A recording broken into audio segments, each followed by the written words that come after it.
সনাতনী জাগরণ জোটের মুখপাত্র চিন্ময় প্রভুর জামিন শুনানির দিন 2 জানুয়ারি শুধুমাত্র আইনজীবী ছাড়া সনাতন সম্প্রদায়ের কাউকে আদালতে না যেতে বলল সম্মিলিত সনাতনী জাগরণ জোট। তারা বলছেন, ঘোলা পানিতে মাছ শিকারের অপচেষ্টা চালাচ্ছে বিশেষ গোষ্ঠী।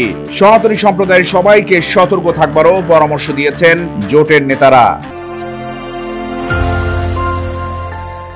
বাংলাদেশ সম্মিলিত সনাতনী জাগরণ জোটের মুখপাত্র ও শ্রী শ্রী পুণ্ডরিক ধামের অধ্যক্ষ চিন্ময় কৃষ্ণ প্রভুর জামিন শুনানি নতুন বছরের শুরুর দ্বিতীয় দিন অর্থাৎ 2 জানুয়ারি।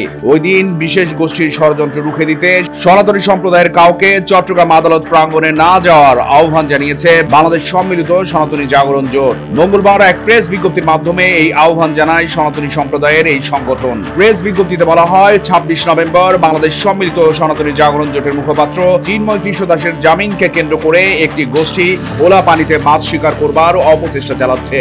সে গোষ্ঠী আজও সক্রিয় রয়েছে জানিয়ে বিজ্ঞপ্তিতে বলা হয়, তারা আমাদের ন্যায্য শান্তিপূর্ণ আন্দোলনকে ভিন্ন খাতে প্রবাহিত করতে মরিয়া হয়ে উঠেছে। পক্ষান্তরে আমরা সর্বদা আইন ও প্রশাসনের প্রতি আস্থাশীল। তাই আগামী 2 জানুয়ারি আইনজীবী ব্যতীত সনাতনী সম্প্রদায়ের কাউকে আদালত প্রাঙ্গণে না যাওয়ার আহ্বান জানানো হচ্ছে, যেন দুষ্কৃতিকারীরা পুনরায় কোনো ষড়যন্ত্রের জাল বুনে সংখ্যালঘু হিন্দু সম্প্রদায়কে ক্ষতিগ্রস্ত করতে না পারে। চট্টগ্রাম প্রতিদিন নিউজ ডেস্ক।